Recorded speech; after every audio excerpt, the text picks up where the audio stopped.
Hello all, welcome back to my channel. ರೆಸಲ್ಯೂಷನ್ನ ಮಾಡ್ಕೊಳ್ಳೋಕ್ಕೆ new ಇಯರ್ವರೆಗೂ weight ಮಾಡಬೇಕಂತ ಏನೂ ಇಲ್ಲ. ಸೊ ನಾನು ನೆಕ್ಸ್ಟ್ 21 ಡೇಸಲ್ಲಿ ನಾನು ವೆಯ್ಟ್ ಲಾಸ್ ಚಾಲೆಂಜ್ನ ತಗೋತಾ ಇದ್ದೀನಿ. ಪ್ರೆಗ್ನೆನ್ಸಿಗೂ ಮುಂಚೆ ನಾನು ಎಷ್ಟು ಕೆ ಜಿ ಇದ್ನೋ ಅಷ್ಟು ಕೆ ಜಿನ ನಾನು ಟಾರ್ಗೆಟ್ ಆಗಿ ತಗೊಂಡು ಇಲ್ಲಿ ವೆಯ್ಟ್ ಲಾಸ್ ಜರ್ನಿನ ಸ್ಟಾರ್ಟ್ ಮಾಡ್ತಾ ಇದ್ದೀನಿ. ವೆಯ್ಟ್ ಲಾಸ್ ಅನ್ನೋದಕ್ಕಿಂತ ಹೆಲ್ದಿಯ ವರ್ಷನ್ ಆಫ್ ಬಾಡಿ ಆ್ಯಂಡ್ ಮೈಂಡ್ನ ನಾವು ಹೇಗೆ ಅಚೀವ್ ಮಾಡ್ಬೋದು ಅಂತ ನೆಕ್ಸ್ಟ್ 21 ಡೇಸಲ್ಲಿ ನೋಡೋಣ. ಸೊ ಯಾರಿಗೆಲ್ಲ ಇಂಟ್ರೆಸ್ಟ್ ಇದೆ ನೀವು ಕೂಡ ನನ್ನ ಜೊತೆ ಜಾಯ್ನ್ ಆಗ್ಬೋದು. ವಿತ್ ಫುಡ್ ರೂಟೀನ್ ನಾನು ಇಲ್ಲಿ ಹೇಳಿರೋದ್ರಿಂದ ನೀವು ಕೂಡ ಜಾಯ್ನ್ ಆಗೋದ್ರಲ್ಲಿ ಏನೂ ಕಷ್ಟ ಇಲ್ಲ. ಬೆಳಗ್ಗೆನೆ 5 ಕಾಲ್ಗೆ ಎದ್ದು ಫ್ರೆಶ್ ಅಪ್ ಆಗಿ ಒಂದು ದೊಡ್ಡ ಕಪ್ಪಲ್ಲಿ ನೀರು ಕುಡಿದೆ. ಆದಷ್ಟು 2 ರಿಂದ 3 ಲೀಟ್ರ್ ನೀರು ಕುಡಿಯೋದ್ರಿಂದ ನಮ್ಮ ಸ್ಕಿನ್ಗೆ ಮತ್ತು ವೆಯ್ಟ್ ಲಾಸ್ ಎರಡಕ್ಕೂ ಹೆಲ್ಪ್ ಆಗುತ್ತೆ ಅಂತ ಹೇಳ್ಬೋದು. ನೀರು ಕುಡಿದು ನನ್ನ ವರ್ಕೌಟ್ನ ಸ್ಟಾರ್ಟ್ ಮಾಡಿದೆ. ಇವತ್ತು ನಾನು ಫುಲ್ ಬಾಡಿ ವರ್ಕೌಟ್ ಹಾಗೆ ಪ್ರಾಣಾಯಾಮ, ಮೆಡಿಟೇಷನ್ ಇದೆಲ್ಲನೂ ಕಂಪ್ಲೀಟ್ ಮಾಡ್ಕೊಂಡಿದ್ದೀನಿ. ನಾನು 40 ಮಿನಿಟ್ಸ್ ವರ್ಕೌಟ್ ಮಾಡಿದ್ದೀನಿ. ಬಟ್ ನೀವು ಕೂಡ ಫಸ್ಟ್ ಡೇನೇ ಇಷ್ಟೆಲ್ಲ ಮಾಡಬೇಕಂತ ಏನೂ ಇಲ್ಲ. ಬಿಗಿನರ್ಸ್ ಆದರೆ ನೀವು 15 ಮಿನಿಟ್ಸಿಂದ ಸ್ಟಾರ್ಟ್ ಮಾಡಿ ನಿಮಗೆ ಎಷ್ಟೊತ್ತಾಗುತ್ತೋ ಅಷ್ಟೊತ್ತವರೆಗೂ ವರ್ಕೌಟ್ ಮಾಡ್ಬೋದು. ಫಸ್ಟ್ ಒಂದು 2-3 ದಿವಸ ನಿಮಗೆ ಬಾಡಿ ಕ್ರ್ಯಾಂಪ್ಸ್ ಇರುತ್ತೆ, ಅಂದರೆ ಬಾಡಿ ಪೇಯ್ನ್ ಇರುತ್ತೆ. ಡೋಂಟ್ ವರಿ, ಅದು ಹೋಗ್ತಾ ಹೋಗ್ತಾ ಕಡಿಮೆ ಆಗುತ್ತೆ. ನೀವು ವರ್ಕೌಟ್ ಮಾಡ್ತಾ ಇಡೀ ದಿನ ಆ್ಯಕ್ಟಿವ್ ಆಗಿರೋದ್ರಿಂದ ವೆಯ್ಟ್ ಲಾಸ್ ಅಷ್ಟೇ ಅಲ್ಲ, ನಿಮ್ಮ ಕಾನ್ಫಿಡೆನ್ಸ್ ಕೂಡ ಗೇನ್ ಆಗುತ್ತೆ, ಎನರ್ಜಿ ಲೆವೆಲ್ ಜಾಸ್ತಿ ಆಗುತ್ತೆ, ಹಾಗೆ ನಿಮ್ಮ ಹೆಲ್ತಿಯರ್ ಬಾಡಿನ ಅಚೀವ್ ಮಾಡೋದಕ್ಕೆ ಒಂದು ಫಸ್ಟ್ ಸ್ಟೆಪ್ ಅಂತ ಆಗುತ್ತೆ.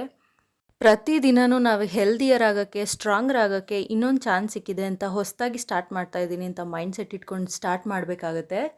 ಮಧ್ಯ ಮಧ್ಯ ನಿಮಗೆ ಗಿವ್ ಅಪ್ ಮಾಡಬೇಕು ಅಂತ ಮೈಂಡ್ಸೆಟ್ ಬರ್ತಿರತ್ತೆ, ಬಟ್ ನೆವರ್ ಗಿವ್ ಅಪ್. ಆ ಥರ ಯೋಚನೆ ಬಂದಾಗ ನೀವು ಯಾಕೆ ಸ್ಟಾರ್ಟ್ ಮಾಡಿದ್ದೀರಾ ಅನ್ನೋದನ್ನ ಒಂದ್ಸತಿ ನೆನ್ಪು ಮಾಡ್ಕೊಳ್ಳಿ. You will definitely never give up. ಈಗ ನಾನು ಮಾಡ್ತಾ ಇರೋ ಎಕ್ಸಸೈಸ್ ಬಂದು ಮಾಮಿ ಪೌಚ್ ಅಂತ ಹೇಳ್ತಾರಲ್ಲ, ಡೈಟಾಸಿಸ್ ರೆಕ್ಟೈ. ಅಂದರೆ ಈಗ ಪ್ರೆಗ್ನೆನ್ಸಿ ಪೋಸ್ಟ್ ಪಾರ್ಟಮ್ ಎಲ್ಲ ಆದಮೇಲೆ ಮಾಮಿ ಪೌಚ್ ಅಂತ ಲೋವರ್ ಬೆಲಿ ಫ್ಯಾಟ್ ಅಂತ ಸೆಕ್ರೆಟ್ ಆಗಿರುತ್ತಲ್ಲ, ಆ ಫ್ಯಾಟ್ ಲಾಸ್ ಮಾಡೋದಕ್ಕೆ ನಾನು ಈ ಎಕ್ಸಸೈಸ್ನ ಮಾಡ್ತಾ ಇದ್ದೀನಿ. ಈ ಕಂಡೀಷನ್ ಯೂಶಲ್ ಆಗಿ ಡೆಲಿವರಿ ಆದಮೇಲೆ ಹೆಣ್ಮಕ್ಳಿಗೆ ಕಾಣಿಸುತ್ತೆ. ಕಂಪ್ಲೀಟಾಗಿ ರಿಸಾಲ್ವ್ ಆಗೋಕ್ಕೆ ಅಟ್ಲೀಸ್ಟ್ 8 to 12 ವೀಕ್ಸ್ ಆದರೂ ಬೇಕೇ ಆಗುತ್ತೆ. ಬಟ್ ನನಗೆ ಅಷ್ಟೊಂದು ಇಲ್ಲದಿರೋ ಕಾರಣ ನಾನು ಪ್ರತಿದಿನವೂ ಮಾಡ್ತಾ ಇದ್ದೀನಿ. ಸೊ ವಿಲ್ ಸಿ ಯಾವಾಗ ಅದು ಕ್ಲೀನಾಗಿ ಬೆಲಿ ಫ್ಯಾಟ್ ಹೋಗುತ್ತೆ ಅಂತ.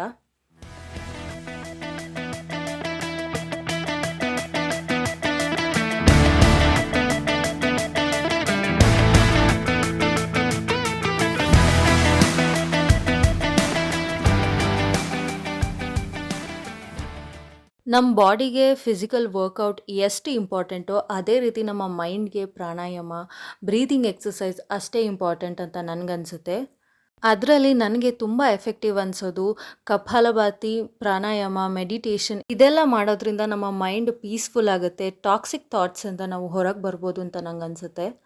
5 ಮಿನಿಟ್ಸಿಂದ ಸ್ಟಾರ್ಟ್ ಮಾಡಿ ಪ್ರತಿದಿನವೂ 2 ರಿಂದ 3 ನಿಮಿಷ ಹೆಚ್ಚಿಸ್ಕೊಂಡೋಗಿ 20 to 30 ಮಿನಿಟ್ಸ್ ದಿನಕ್ಕೆ ನೀವು ಯಾವಾಗ ಮೆಡಿಟೇಷನ್ ಮಾಡ್ತೀರಾ 100% ನಿಮಗೆ ಟಾಕ್ಸಿಕ್ ಥಾಟ್ಸ್ ಬರೋದಿಲ್ಲ ಅಂತ ನನಗನ್ಸುತ್ತೆ. ನನ್ನ ವರ್ಕೌಟ್ ಸೆಷನ್ ಎಲ್ಲ ಕಂಪ್ಲೀಟಾಗಿ ಮುಗಿಸ್ಕೊಂಡು 10 ಮಿನಿಟ್ಸ್ ಬ್ರೇಕ್ ತೊಗೊಂಡು ನಾನು ಫ್ರೆಶ್ ಹೇರ್ನ ತೊಗೊಳಕ್ಕೆ ಅಂತ ಹೊರಗಡೆ ನಿಂತ್ಕೊಂಡೆ.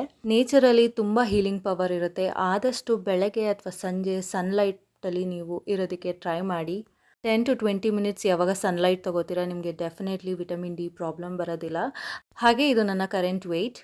ಸೊ ನೆಕ್ಸ್ಟ್ ನಾನಿಲ್ಲಿ ಬ್ರೇಕ್ಫಾಸ್ಟ್ಗೆ ಎಲ್ಲ ರೆಡಿ ಮಾಡ್ಕೊಂಡಿದ್ದೀನಿ. ಶುಂಠಿ ಹಾಕಿರೋದ್ರಿಂದ ಡೈಜೆಷನ್ ಪವರ್ ಚೆನ್ನಾಗಾಗುತ್ತೆ. ಹಾಗೆ ಅವಲಕ್ಕಿ ಕೂಡ ಒಂದು ಇಂಡಿಯನ್ ಪ್ರೋಟೀನ್ ಸೋರ್ಸ್ ಅಂತ ಹೇಳ್ಬೋದು. ಇನ್ನೊಂದು ಏನು ಹೇಳ್ಬೇಕಂದ್ರೆ, ನಮ್ದು ಅಲ್ದಿರೋ ಟ್ರೆಡಿಷನ್ನ ನಾನು ಇಲ್ಲಿ ಫಾಲೋ ಮಾಡ್ತಾ ಇಲ್ಲ. ಫಾರ್ ಎಕ್ಸಾಂಪಲ್ ಇಂಟರ್ಮಿಟೆಂಟ್ ಫಾಸ್ಟಿಂಗ್ ಆಗಲಿ, ಕೀಟೋ ಡಯಟ್ ಆಗಲಿ ಯಾವುದೂ ಫಾಲೋ ಮಾಡ್ತಾ ಇಲ್ಲ. ಹಾಗಂತ ನಾನು ಈ ರೀತಿ ಡಯಟ್ ಮಾಡೋರಿಗೆ ಬ್ಲೇಮ್ ಮಾಡ್ತಾ ಇಲ್ಲ. It's completely there choice. ನಾನಿಲ್ಲಿ ಕಂಪ್ಲೀಟ್ಲಿ ಸೌತ್ ಇಂಡಿಯನ್ ಅಥವಾ ಇಂಡಿಯನ್ ಬೇಸ್ಡ್ ಡಯಟ್ನ ಫಾಲೋ ಮಾಡಿಕೊಂಡು ವೆಯ್ಟ್ ಲಾಸ್ನ ಮಾಡ್ತಾ ಇದ್ದೀನಿ.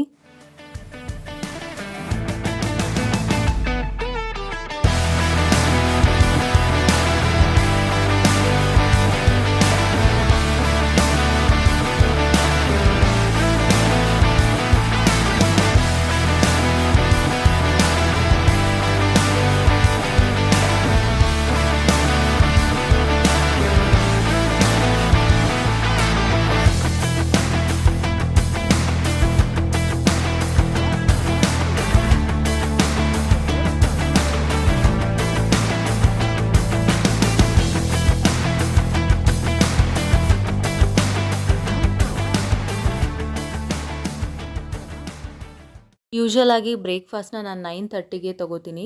ಏನೇ ಊಟ ತಿನ್ನುವಾಗಲೂ ನಾವು ಕಾಮಾಗಿ ಕೂತ್ಕೊಂಡು ಅಗ್ದು ತಿನ್ನಬೇಕು. ಆವಾಗಲೇ ನಮ್ಮ ಮೆಟಬಾಲಿಸಮ್ ರೇಟ್ ಜಾಸ್ತಿ ಆಗೋದು. ಸೊ ಬ್ರೇಕ್‌ಫಾಸ್ಟ್‌ಗೆ ನಾನಿಲ್ಲಿ ಕ್ಯಾರೆಟು ಮತ್ತು ಶುಂಠಿ ಹಾಕಿ ಮಾಡಿರೋಂಥ ಮಸಾಲ ಅವಲಕ್ಕಿ ತೊಗೋತಾ ಇದ್ದೀನಿ. ಜೊತೆಗೆ ಕ್ಯಾರೆಟ್ ಮತ್ತು ಕುಕುಂಬರ್ ಸ್ಯಾಲಡ್‌ನ ತೊಗೋತಾ ಇದ್ದೀನಿ. ಸೌತೆಕಾಯಿ ಲೋ ಕ್ಯಾಲರಿಡ್ ಫುಡ್ ಆಗಿರೋದ್ರಿಂದ ದಿನದಲ್ಲಿ ಒಂದು ಫುಲ್ ಸೌತೆಕಾಯಿ ತೊಗೊಂಡ್ರೆ ತುಂಬ ಯೂಸ್‌ಫುಲ್ ಆಗುತ್ತೆ. ಬ್ರೇಕ್‌ಫಾಸ್ಟ್ ಎಲ್ಲ ಮುಗಿಸ್ಕೊಂಡು 1 ಕಪ್ ಟೀ ಕುಡಿದೆ.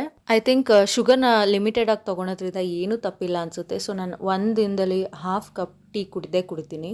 ಇನ್ನು ಲಂಚ್‌ಗೆ ಅವಲಕ್ಕಿ ಸ್ವಲ್ಪ ಮಿಕ್ಕಿತ್ತು ಅಂತ ಅದ್ರ ಜೊತೆಗೆ ನಾನು ಮೂಲಂಗಿ ಸಾರನ್ನ ತೊಗೊಂಡಿದ್ದೀನಿ. ಅದಾದಮೇಲೆ ಒಂದು 1/4 ಗಂಟೆ ಬಿಟ್ಟು ಮಜ್ಜಿಗೆ ಕುಡಿತಾ ಇದ್ದೀನಿ. ಇದಕ್ಕೆ ಫ್ಲಾಕ್ಸ್ ಸೀಡ್ಸ್ ಹಾಕ್ಕೊಂಡು ಕುಡಿದ್ರೆ ಕೂದಲಿಗೆ ತುಂಬಾ ಹೆಲ್ಪ್ಫುಲ್, ಹಾಗೆ ಹಾರ್ಮೋನ್ ಇಂಬ್ಯಾಲೆನ್ಸ್ ಕೂಡ ಬ್ಯಾಲೆನ್ಸ್ ಆಗುತ್ತೆ ಅಂತ ನಂಗೆ ಅನಿಸುತ್ತೆ. ಇನ್ನು ಸ್ನ್ಯಾಕ್ಸ್ಗೆ ನಾನು ಮಿಕ್ಸ್ಡ್ ಡ್ರೈ ಫ್ರೂಟ್ಸ್ ತೊಗೊಂಡಿದ್ದೀನಿ. ಈ ಜಾಗದಲ್ಲಿ ನಿಮಗೆ ಡ್ರೈ ಫ್ರೂಟ್ಸ್ ಬೇಡ ಅಂದರೆ ಫ್ರೂಟ್ಸ್ ಕೂಡ ಆಪ್ಷನಲ್ಲಾಗಿ ತೊಗೋಬೋದು.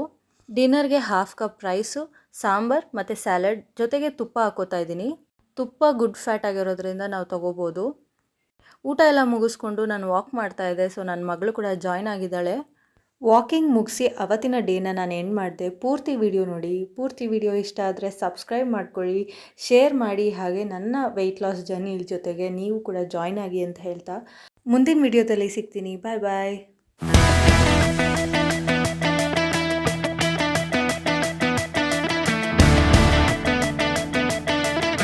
Thanks for watching.